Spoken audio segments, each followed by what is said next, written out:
Hello, ladies and gentlemen, and welcome again to Syriana Analysis. I'm your host, Kevork Almassian. Thank you very much for tuning in to today's live streaming. I appreciate you all, whether you're watching this stream on YouTube or on Rumble. I just want to say hello to everyone in the live chat. And I will just like to say thank you so much, my friend. I feel like this is my duty, and I would like to give my knowledge and my experience to my humble experience that I have been through in the Syrian war to the people around the world in order to avoid certain scenarios, and just trying to, use my knowledge in politics for the good of the people. I also want to just respond to Bilal. He says that I was in Munich last month for the Germany versus Netherlands game, Nations League game. I like Germany as a travel destination. If I stop by sometime in Berlin, any chance we can get a coffee? Definitely, of course. And if you want my contact, if you go to my YouTube account, in the bio of the YouTube account, you can find my email, or you could go to my personal X account or Twitter, and there is a link in the bio again called Dubia. And through this Dubia, you can also send me an email and we can stay in touch. And many people are communicating with me like this. And we are meeting in Berlin as well. And there are people who already live in Berlin. I didn't know that they do. And they follow Syriana Analysis, and we have met before. So, of course, I would invite you for a coffee, my friend. Thank you so much, guys, for tuning in. Yesterday, we addressed the decision of Joe Biden to allow Ukraine to fire the long-range tactical missiles US-made on Russian territories, and what could that mean for Russia, for Ukraine, for NATO, for the coalition countries against Russia, and also Russia itself, which is claimed to have some North Korean fighters alongside the Russian forces in the Kursk Oblast, which I said that I don't have concrete evidence for that. I haven't seen. But as we were speaking, I saw a statement for Scott Ritter, and everybody knows nowadays who's Scott Ritter, and he has been on the show of Judge Napolitano and said, let me make it as clear as possible. If Ukraine uses these tactical long-range missiles to strike a target inside Russia, in Kursk Oblast, Russia will say it's an attack by the United States, and they will treat it accordingly. From what I understand, I've been in contact with sources in Moscow. It will be a state of war between the United States and Russia. First of all, let me just say that the Russians aren't panicked. What they're saying is that the decisions have already been made. Anybody who is looking for a convoy of vehicles rushing to the Kremlin to decide, the decision has been made. It is automatic. The moment one of these tactical missiles are used, Russia will respond, and the response will be catastrophic for Ukraine and devastating for NATO and the United States. When I say catastrophic, Kiev will be destroyed. It won't be a nuclear weapon, but I've been told what the weapon probably will be. It will be a gigantic thermobaric bomb that will level downtown Kiev, killing everybody there. Russia will take Kiev off the map. If I know this, the CIA knows this, Biden knows this, Zelensky knows this. The thing is, they think Russia bluffing. They don't think Russia will do it. It's not a gamble I'm willing to take, because it's not just gambling away millions of lives in Kiev. It's gambling away all of humanity. If the West is strong and Russia is not bluffing, there will be a war. And that war will be nuclear. We will all die. Now, that's a terrifying statement and a terrifying scenario for Ukraine, for the Europeans. So I have to make this disclaimer very clear that I live in a place, if such a scenario comes true, I would probably be one of the first people to perish, right? Like, we live in Western Europe, and Western Europe, if such a scenario erupts, then it will be under nuclear attacks. Therefore, I am in no way or shape an advocate for such a scenario, not only for personal reasons. Even if I didn't live in this place, I think the fate of humanity would change drastically and dramatically after such a scenario. And I don't think that humanity would be the same afterwards. A big portion of humanity could perish, because remember, in such a scenario, it's not going to be only a first strike. There is going to be a second strike, and there is going to be a counter strike, and there is going counter strike, and everybody will call it a retaliation. Everybody will call it a response, right? It doesn't matter if who is right, who is wrong. When such a scenario comes, nobody cares who is right and who is wrong. We all lose, right? We're all losers if such a scenario happens. Therefore, I genuinely think that if you live in the United States, if you live in Western Europe, this scenario has to be pushed against by the ordinary people, especially the people of these countries in the UK, in Germany, in France. Unfortunately, the Baltic countries have completely lost their minds in terms of how much they want to escalate against Russia. And if you see on the map, I'm like, why are they so enthusiastic about such a scenario or escalation? I mean, they would be grabbed in a matter of a few days. I don't really understand why the Baltic countries are so excited about escalation against Russia. They would be swallowed in this war, right? And they would be the front line. They would be the biggest loser of this conflict. It's really mind-boggling for me to read and to listen to the officials and how they speak in a very like they have a high confidence, like I don't know where this confidence comes from, to be honest with you. When I check the size of their armies and their capabilities, defensive and offensive, I'm like, why are you pushing for this? And to be honest with you, I don't really come to so many conclusions. The only conclusion that I could come to is that they're not really serving the interests of their own people. And there could be people of higher authority or have higher powers who had a hand in one way or another in, presenting these politicians to the people, marketing them. They're the ones who are interested in such a conflict or such a war or a devastation of the global economy. There could be people that we don't know in the shadows. Those are the ones pushing the politicians to escalate against Russia. I hope I'm mistaken, really. And I mean, even if I'm mistaken, what are the other scenarios? Why would a country with a gigantic, very small size in its military armed forces and its geography would like to have an escalation with Russia? It just doesn't make any sense. And once Biden gave this permission, it is alleged by the mainstream press and by the Ukrainian armed forces that Ukraine struck Russia for the first time using these US-made ATACMS only yesterday. So Biden gave them this order, and a few hours later, they already struck inside Russia.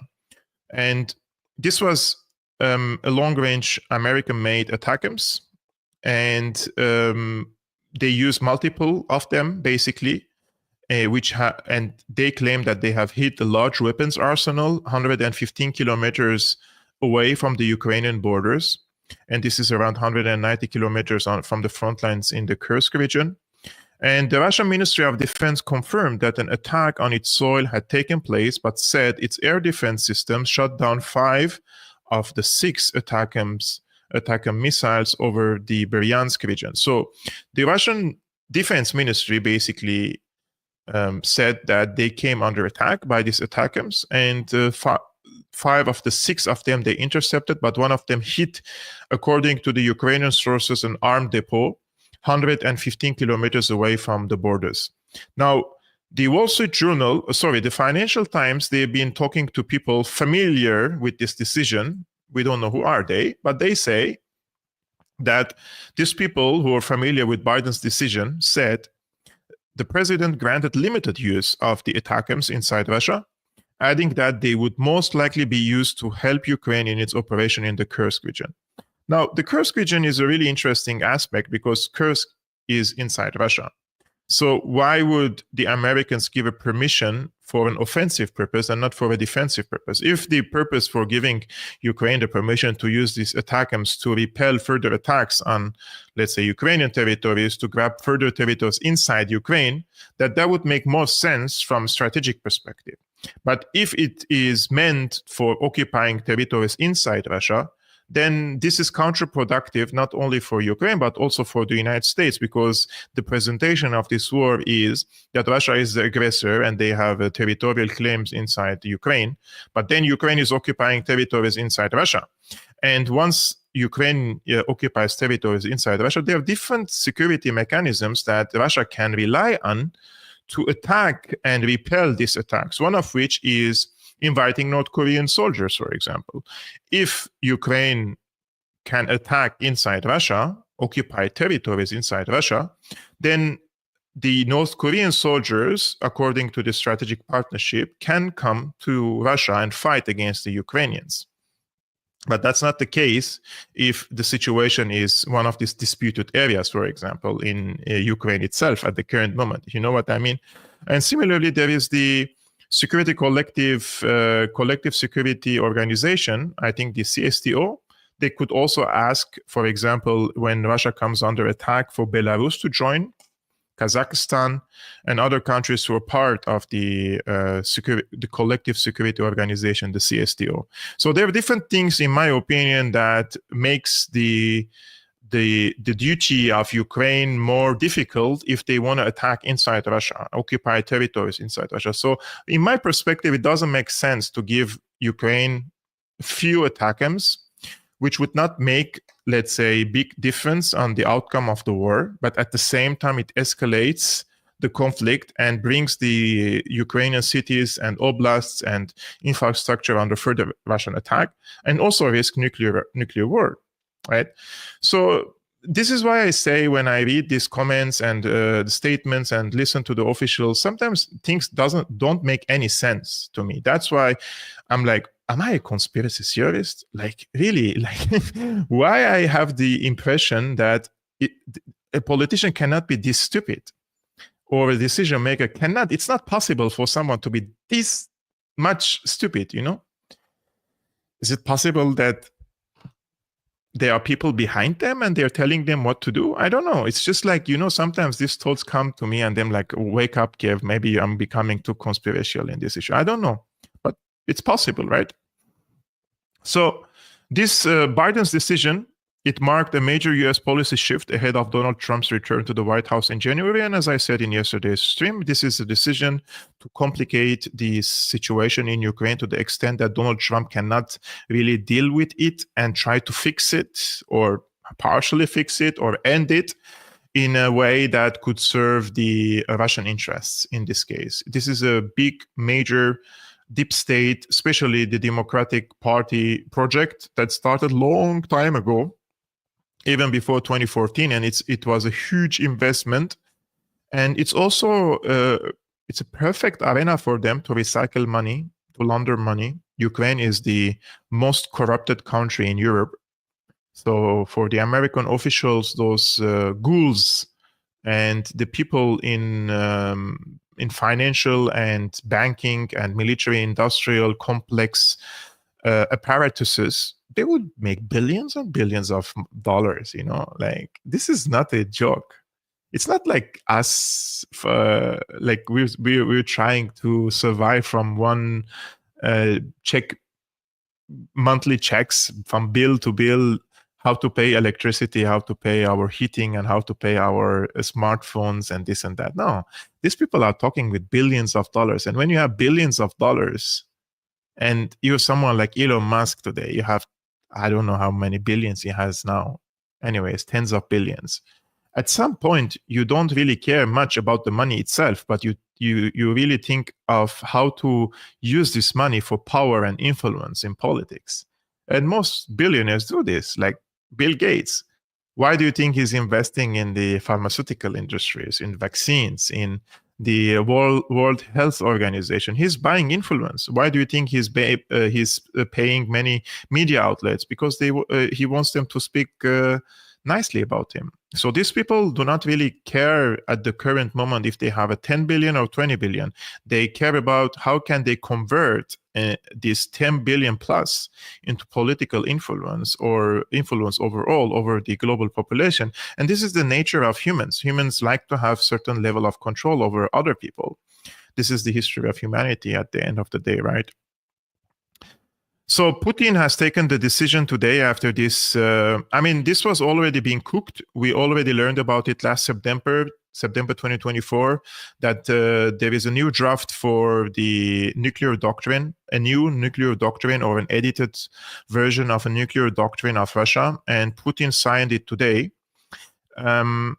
He revised the nuclear doctrine and declared that a conventional attack on Russia by any nation that is supported by a nuclear power will be considered a joint attack on its country. I repeat, if there is a conventional attack on Russia by any nation, in this case means Ukraine, that is supported by a nuclear power will be considered a joint attack on its country. So if Ukraine attacks Russia, and Ukraine is a conventional power, it doesn't have nuclear weapons. But because Ukraine is backed by a nuclear power, then this will be considered by Russia a joint attack by the US and by Ukraine itself. So the attacks that happened a few hours ago, I think 12 hours ago or so, against Russia by American-made long-range missiles, according to the now adopted nuclear doctrine, which was adopted today during the noontime, few hours after this attack. According to this new doctrine, now the United States also attacked Russia, right? And he signed this doctrine which says that any massive aerial attack on Russia could trigger a nuclear response. So if there is also a widespread massive aerial bombardment of Russia using just conventional fighter jets or drones, this could trigger a nuclear response from Russia. So this is what the Association Press says. They don't give so much of a detail on Association Press, unfortunately. However, we have gotten more details. For example, the revised doctrine also reserves the right for Russia to consider a nuclear response to conventional weapons attacks threatening its sovereignty, a large-scale launch of enemy aircraft, missiles, and drones targeting Russian territory, their crossing of the Russian border, and an attack on its ally Belarus.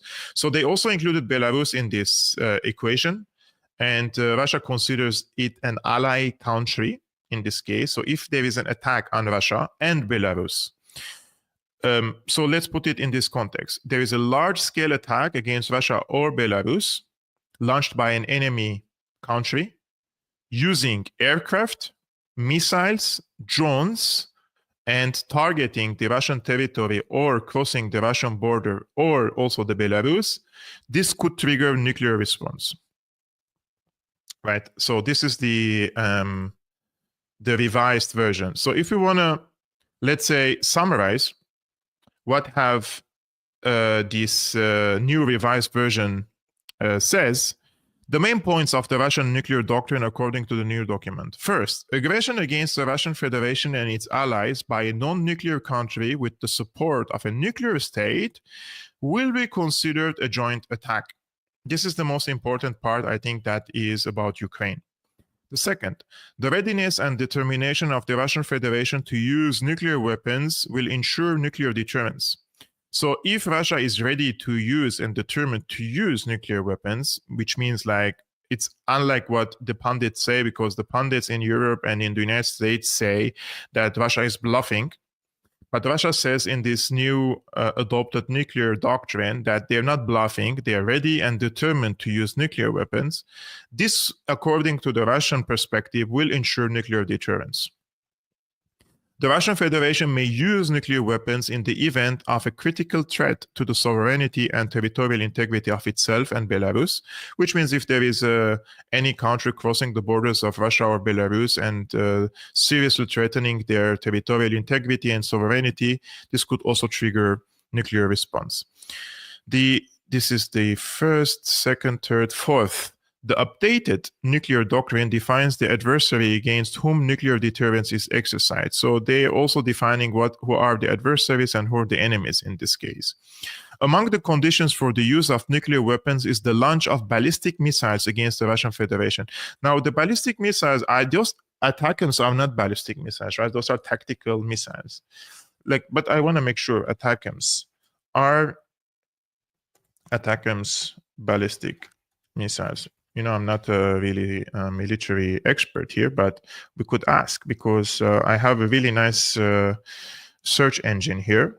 So based on the provided search results, ATACMS are indeed ballistic missiles. So ATACMS that the United States has given to the Ukrainians in this case are in fact ballistic missiles. I just want to show you some of the results that I received. So ATACMS Army tactical missile systems are indeed ballistic missiles. Here are some key points that confirm their ballistic nature. Guidance systems. ATACMS use an improved inertial guidance system combined with GPS, which is characteristic of ballistic missiles. High altitude flight. Ballistic missiles fly much higher in the atmosphere than most rockets, and ATACMS are no exception. They can evade anti-air defenses as they re-enter the atmosphere at high speeds. The range is around 300 kilometers, which is typical of short-range ballistic missiles. The warhead of the ATACMS has around approximately 375 pounds of explosives. The Russian Defense Ministry statement says the Russian Defense Ministry explicitly referred to the ATACMS used by Ukraine as ballistic missiles in their statement on November 19, 2024. Man, I really love this search engine, by the way. This is Brave, by the way. It's a internet browser. I'm no longer using Google products. This is Brave. It has more security in it, more privacy, and also blocks the advertisements, which is great. And it has a really good search engine, except for the images. But when I ask like such questions, I receive like a really comprehensive answer, because it has an AI system that collects lots of information and summarizes it to me. Just a suggestion, if you like to use, I'm using it and it works. Now, we have, yesterday I've been telling you that I still believe that Russia it's like the big brother, in a fight situation, and I hope that they would act upon it. But today, Dmitry Medvedev made some, I would say, really crazy post on X. And he says, Russia's new nuclear doctrine means NATO missiles fired against our country could be deemed an attack by the bloc on Russia. Russia could retaliate with WMD against Kiev and key NATO facilities wherever they are located. That means World War III. Like, I mean, this is the problem with many people who do not really understand Russian politics, that they think that by removing Putin from power, they would achieve something. And I think that Putin is a very is a cool-headed politician who has practiced high level of restraint against the provocations for a long time, that even in Russia, there are certain circles of power who consider him a coward, or they criticized him for not doing enough, or they criticize him for not invading Ukraine earlier, and to do this and that. I'm just telling you what's the atmosphere in Russia, right? There's so many people who do not know, like, if people like Dmitry Medvedev or other people probably replace him, things could be really worse, really. And I don't know if it's just on X trying to terrify people if he's serious. I don't know. Some people say don't take him seriously. Some people say no, he has a senior position, we have to take him seriously. I'm not sure. But this type of posts, I think that it's terrifying, and we don't want to see this type of WMD exchange between Russia and NATO countries at any moment or any shape. Brian Barletic, who is I always say that he's an amazing analyst. I will continue saying that he's an amazing analyst because he also opens my eyes to certain things and details in this type of, let's say, developments. Brian said Russia uses over 4,000 missiles a year to target Ukraine. And despite contributing to attrition that is slowly winning Russia the war, it is only because many other factors have combined to do so. Russian missiles are also capable of hitting any target anywhere in Ukraine. Ukraine doesn't have 4,000 missiles a year to fire at Russia, likely not even 400 missiles a year. These missiles have limited range and thus a limited number of targets to strike. Some Western missiles will do damage, but many others will be intercepted or neutralized with electronic warfare. This is meant to raise the costs for Russia, not win the war for Ukraine. In fact, it is likely going to provide additional political capital to Moscow to further expand the scope of its military operations and deepen Ukraine's crisis. It is also recklessly bringing Russia and NATO closer to direct conflict. The West is desperate. Desperate people do dangerous things. I think it could be summarized in 3 points here. Like, first of all, that Ukraine really doesn't have the capacity to fire thousands of missiles per year. So they could probably fire 400, and with the current technological superiority and defensive superiority of Russia, if they fire, let's say, 400 missiles, and with the rate of gunning down 80% of the missiles, they could be gunning down, I don't know, like 300 of them. So they would be 100 strikes against Russian locations, and from the other side, from Russia, if they're firing thousands of them, so the balance of power is clearly on the Russian side in the missile game. Secondly, this is not meant to give any sort of victory for Ukraine. This is what I warned the people. Like, really, I'm really tired for warning the Ukrainians. I hope they are listening. This is just to increase the cost of the victory for Russia and not for Ukraine to win this conflict. And it will bring more devastation for the Ukrainians. And it also brings us closer to direct confrontation between NATO and Russia, which is a dangerous scenario. Now, today I watched a video on a Russian TV, and just for full disclaimer, I don't support or endorse the content of these videos at all, right? However, I had to blur or put some black marks on the logos of the Russian TV, because if YouTube reads and sees, because they have an AI reading your screen and they can see if there is some logo from Russian TV, they block the entire video, demonetize it, and they do crazy shit. So I had to just put some black stuff on the logos of the Russian TV. But this is someone on Russian Channel 1, basically. He's speaking about the Russian autonomous nuclear torpedo Poseidon with a nuclear warhead with up to 100 megatons, and it travels up to 10,000 kilometers. The Russian nuclear doctrine that was adopted today lowered the threshold today. This is one of the things it applies to. One could take out Great Britain, so let's hope nothing like that ever will be used or triggered. Now, first let's watch the video, and I will give you my opinion later about it. Let's take a look. This is something that is speaking about a nuclear torpedo and what it is capable of. Take a look. Российский подводный робот-беспилотник «Посейдон». Он приближается к цели на километровой глубине со скоростью 200 км в час. Нет никакого способа остановить этот подводный дрон. Боеголовка на нем мощностью до 100 мегатонн. Взрыв этой термоядерной торпеды у берегов Британии поднимет гигантскую волну, цунами высотой до 500 метров. Такой водяной шквал является еще и носителем экстремальных доз радиации. Пройдя над британскими островами, он превратит то, что от них, может быть, еще и останется, в радиоактивную пустыню, надолго непригодную хоть для чего.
So as you can see, this video was made and translated by Lord Bibo. You can find him on X at mylordbibo. And there is a special focus, as you see, on Great Britain, in this case, from the Russian side. And later in this stream, I will show you another video where they call Britain like historical enemy or something for the Russian Federation. I mean, there are so many historical wars between them in the past. So there is a particular focus on the UK and how these types of nuclear weapons could basically eliminate the British civilization completely. And this type of, in my opinion, videos with this type of personality presenting it, I think it doesn't send a good signal. Like, I'm being very honest with you, especially when it is spoken in Russian in a very, terrifying manner with some background music. It gives you the impression, if you're European, if you're an American and you don't know anything about Russia or the Russian language, and you're watching your TV and swallowing all the, consuming the stereotypes about the Russian people, it's terrifying to watch it. And you would think that the Russians are the one who are going to initiate this type of war, The Americans have similar capacity, similar capabilities.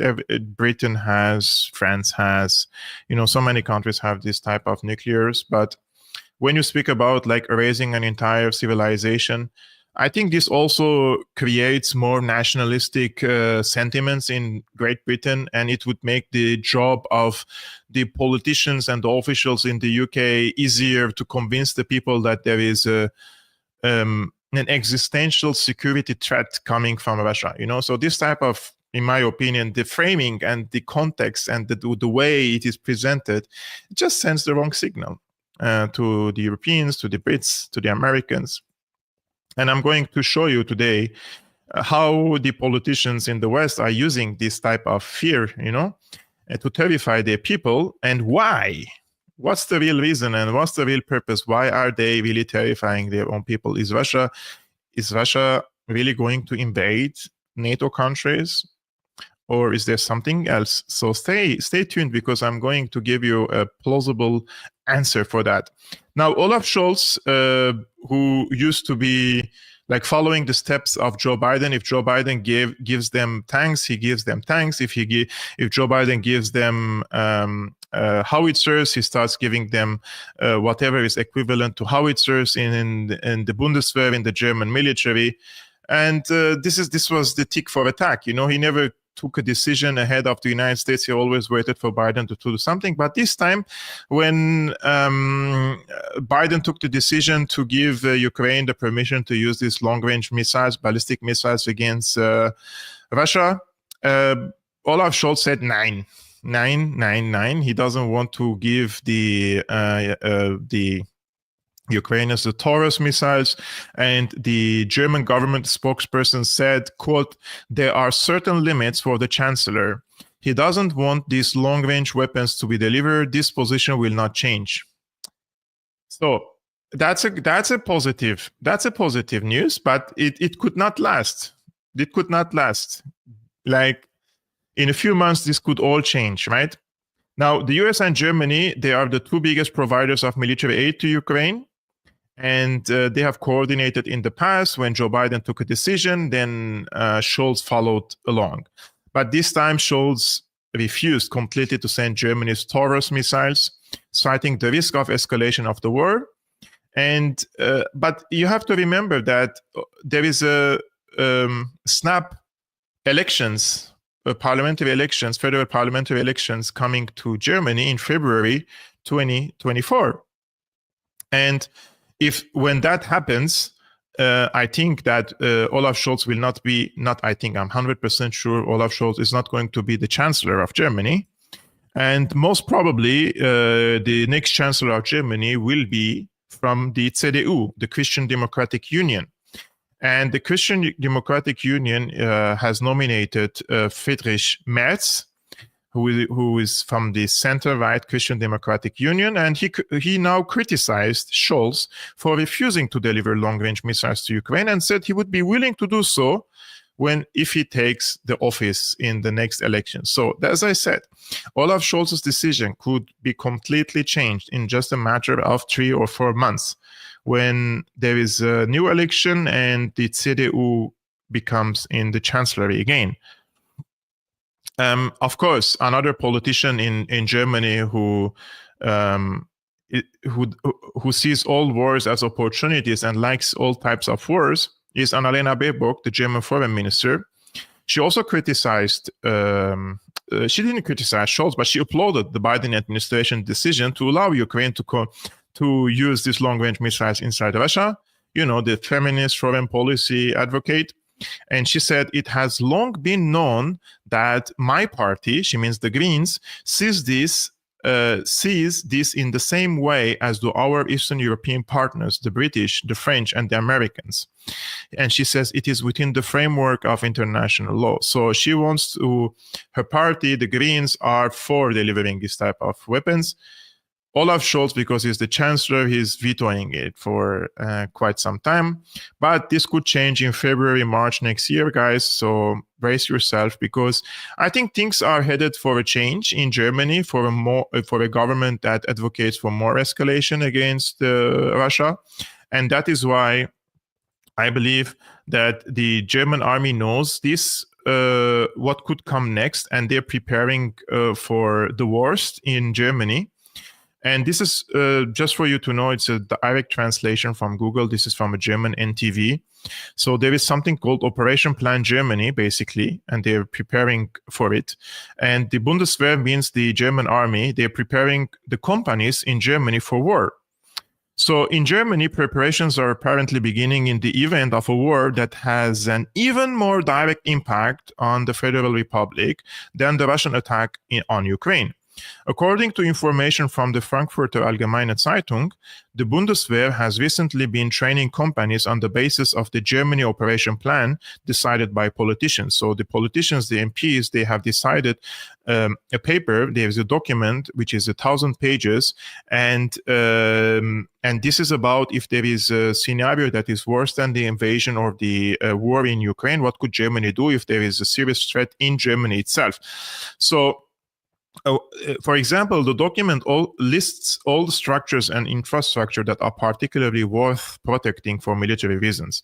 Now, the role of the economy is clearly outlined in the plan. According to the report, there was now a first event in the Hamburg Chamber of Commerce in which companies were addressed directly. So there was a lieutenant colonel in the German army called Jörn Plischke, gave concrete advice. So he went to the companies and gave an advice, and he said, for example, explore at least 5 additional truck drivers you don't need on 100 employees, because in his opinion, 70% of the old trucks on Germany's roads are moved, and like the drivers are Eastern Europeans. So if there is a war, where will these people be?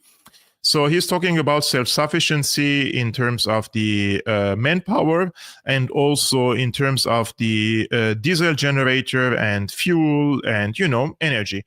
So they're preparing if there is, God forbid, a war between Germany and Russia, or more war in Europe.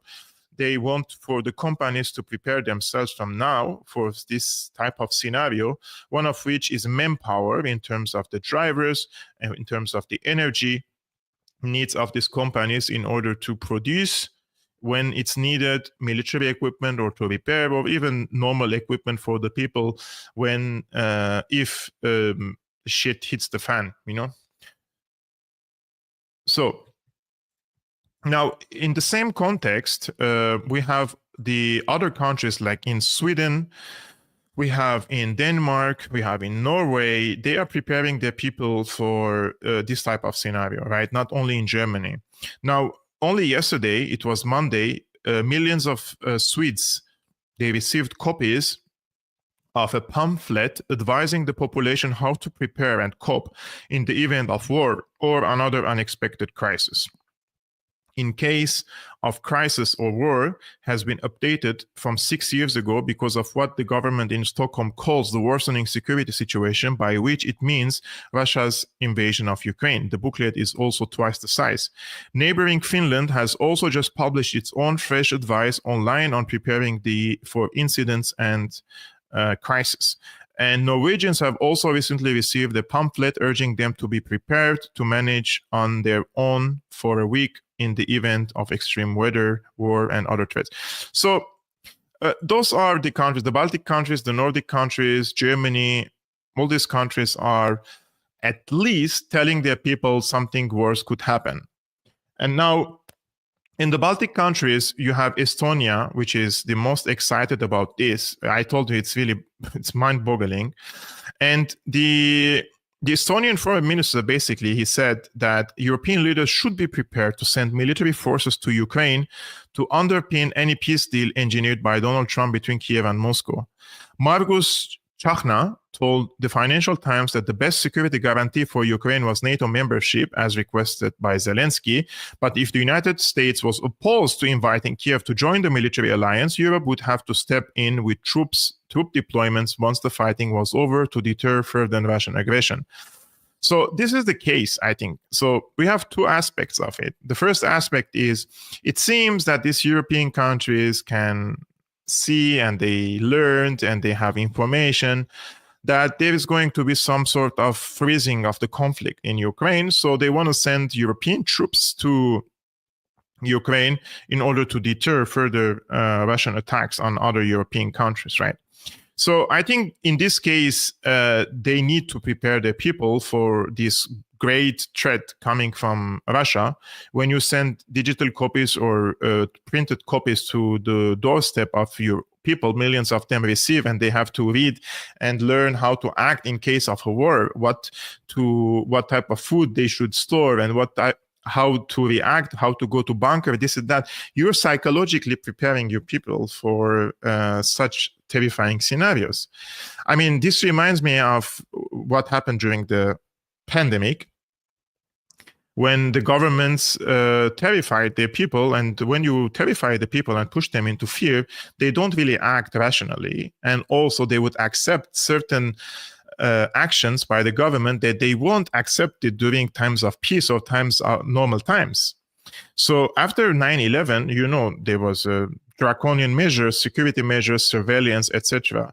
During the pandemic, they did similar things. How they took away people's rights and the surveillance digitally, and everybody has to have its QR code, this and that. They prepared the technological infrastructure for the future for such a technological dominance and surveillance over the people to be implemented.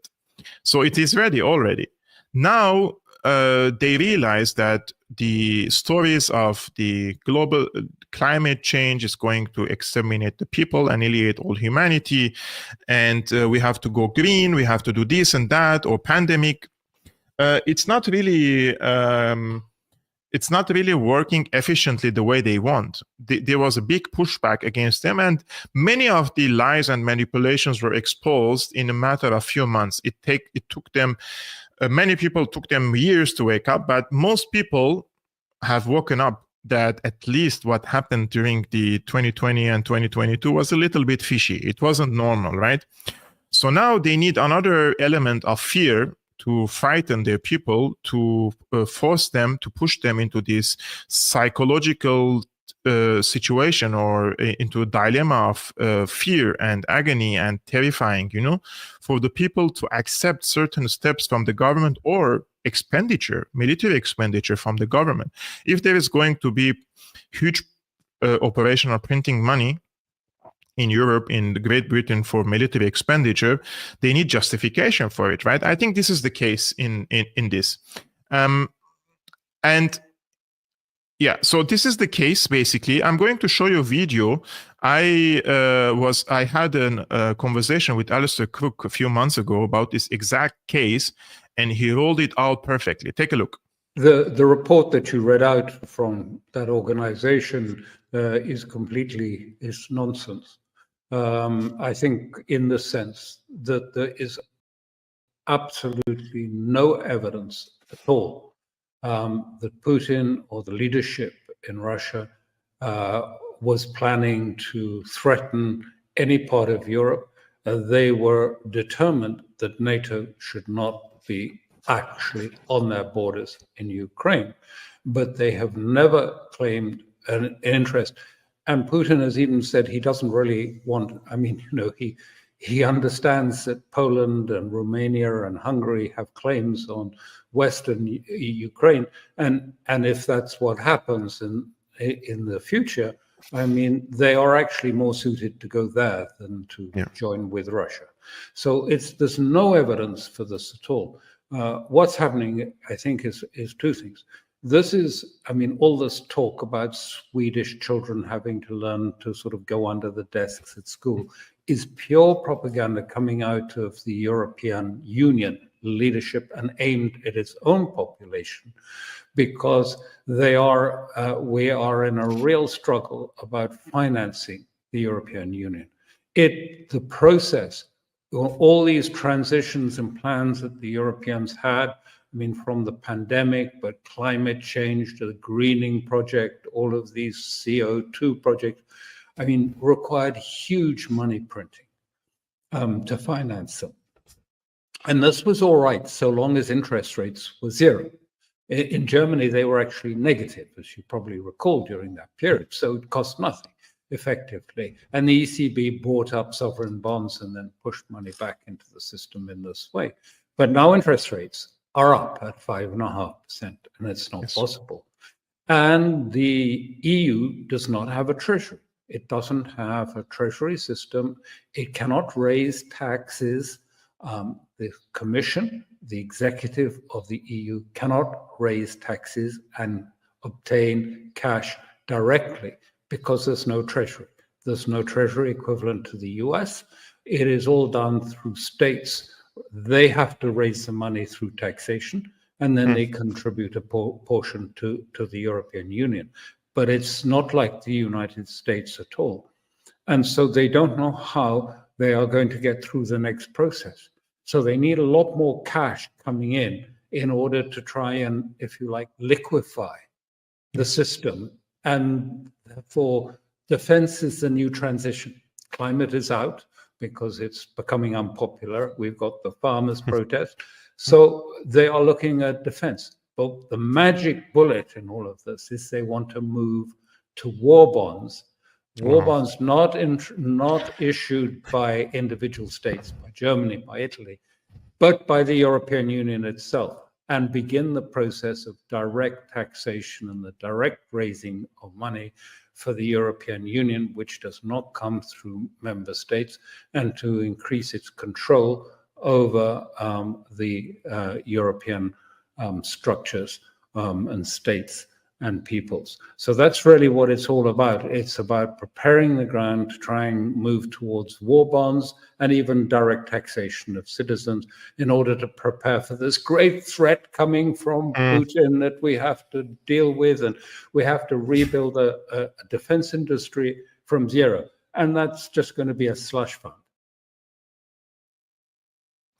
So, this could be one of the main reasons why they are pushing this fear and hysteria among the people, because they want to present these defense bonds and tax their own people and increase the expenditure basically on the militaries. And the only way to do that is to terrify the people from this so-called imminent Russian military threat against Western Europe. And it's very unfortunate. It's very unfortunate that people's welfare will be destroyed, and many of the things that people thought that if you move to Europe or you're born in Europe that you enjoy from your birth time, it's becoming very expensive. It's becoming very difficult also for Europeans and also for migrants, like myself living in Germany, paycheck to paycheck. People are really difficult to nowadays for the middle class, below middle class to survive in such an environment. And it's only going to get worse. This is just my speculation. I hope I'm wrong. It will get worse financially and economically with the inflation, with the taxation, with the military expenditure, and with overall incompetence of the politicians. I don't know, sometimes I feel like because I lived the war in Syria and saw certain patterns, and like I see nowadays also in Europe, and I'm like, what is happening? Like I can foresee that there's going to be a worse economic situation here, and also social strife, social problems in the country. And with this recent, I don't want to call it Islamophobia. I don't know if it's correct to say Islamophobia, because it's not a phobia. It's antagonizing the Muslims nowadays, right? Those were the same forces just like 10 years ago that were like, oh, please welcome, all of you are great. Like we want you all here in Europe as refugees, and open borders, this and that, and kein Mensch ist illegal. This was the motto in Germany. No person is illegal. So people were receiving with hundreds of thousands of newcomers from Middle Eastern, North African, and mostly Muslim countries. And once they arrived here 10 years later, like you push all these anti-Islam and anti-Muslim sentiments in the society through media outlets, through these propaganda in what's happening in Palestine, right? The accusations of anti-Semitism. Yesterday, there was a German newspaper or website. They were speaking about how the Muslim communities are basically Jew haters and homosexual haters, and they're like accusing entire community of the Islamic community in Germany of anti-Semitism and homophobia. And I was like, why are they doing that? Like, why all of a sudden this push against the Muslim communities after the October 7th? And I find it really bizarre, because the only conclusion that could reach in the future is a social clash in the country.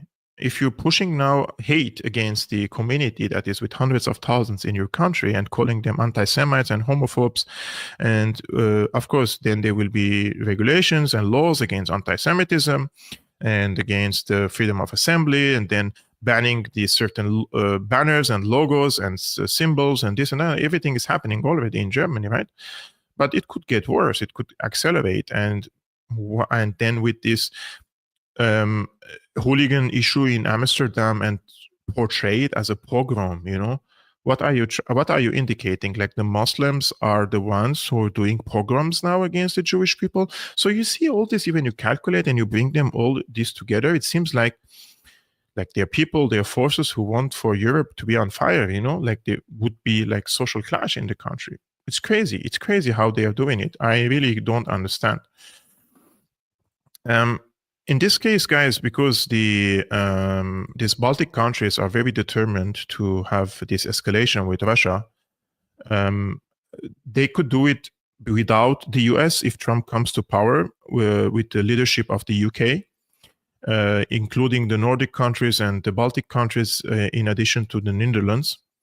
And this is something that is called the UK-led Joint Expeditionary Force, and they want for the UK to play an instrumental role in it. I mean, without the United States, I don't think they're capable of reaching conclusive victories or any sort of goals against Russia. It's the United States leads the NATO. It's the United States that has the biggest budget, the biggest economy, the biggest military, and its power can be projected through its 800 military bases. The UK is incapable of doing this role, in my opinion. But because these Nordic countries and Baltic countries want for the UK to lead this against Russia, I think that is why when you see these reportages, video reportages on Russian state TVs, and how they are, ridiculously scaremongering, and you see that the hyper-focus is on the UK. And this is another video, basically, just a 1-minute video I'm going to show you on how they speak of the UK. Check it. Несложно предположить географию ответа в случае, если короткий пресс-релиз Белого дома станет реальностью. Под угрозой без малого все европейские столицы, если наши ракеты встанут в Калининграде, Берлин, Варшава, все Прибалты, Париж, Бухарест, Прага. Конечно, американские базы в Германии, Гармии-Шпартенкирхен, казармы Патча, Шпангдалем, Рамштайн. Особое внимание Британии, нашему традиционному врагу, так как против нее будет работать значительная часть Северного флота. Под удар Вашингтон ставит не только Лондон, но и Манчестер, Бирмингем, крупнейшую военно-морскую базу Девонпорт, Клайд в Шотландии, где король хранит ядерные ракеты «Трайдент», Портсмут и Чатамскую верфь в графстве Кент. Британия в самом уязвимом положении. В принципе, достаточно 3 ракет, и эта цивилизация рухнет. Like he's speaking about the candy, you know, like all it takes is 3 missiles and British civilization will collapse. I mean, this is why I say this style is very ridiculous, right? It doesn't really,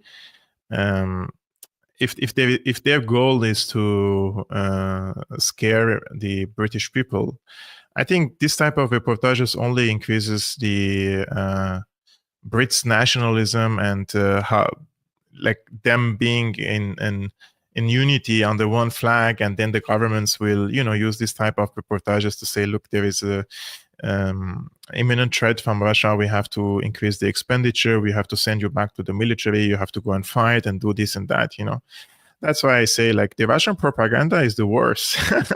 Because sometimes when people show me something very sophisticated and tell me like some incidents, and they say they blame Russia for it, and they say this is a Russian psychological operation, this is a Russian propaganda, this is a Kremlin propaganda, and I'm like, impossible. The Russian propaganda is really horrible, you know. And one of these 2 videos that we watched today, those were the examples. Like, they're really ridiculously bad. So sometimes when I see things and people calling it the Russian propaganda, and I check, I instantly know if it's a propaganda material or not. And these 2 videos that I showed you, those are the propagandas in Russia, and so we can distinguish them on a later stage. Guys, I think this is all for today. I'm really happy to see many people also tuning in on Rumble. I just checked it. Also, like around 700 people watching it on YouTube today. Thank you so much, guys, for tuning in. I really appreciate it. But I need something from you before leaving. I would really appreciate it if you hit the like button before leaving, so that this stream would reach to more people, and also subscribe to this YouTube channel. I still have 1.5 months for the new year. So if you want to gift me something nice, subscribe to the YouTube channel. Let's reach to 90,000 subscribers before the end of the year. That would be an amazing thing. And I will see you definitely tomorrow at 5 p.m. Central European Time, 11 a.m. Eastern American Time. I tried to get Craig Murray today, but he was very, very busy with his work in Lebanon. But I'm going, I'm after him, you know. If it's not Wednesday for sure, maybe Thursday or Friday, I will come back to him and see his availability. I will definitely like to have him on the show and talk with him what he's seeing and reporting from Lebanon. His insight is very, very important. So stay tuned for that. Subscribe, and let's see when that is going to happen. And if you like to support the independent work I'm doing, guys, there is an easy way for that. You can become a patron. The link is scrolling on the screen, patreon.com/Syriana Analysis. And I will see you tomorrow. Peace be upon you, upon your families. Salam.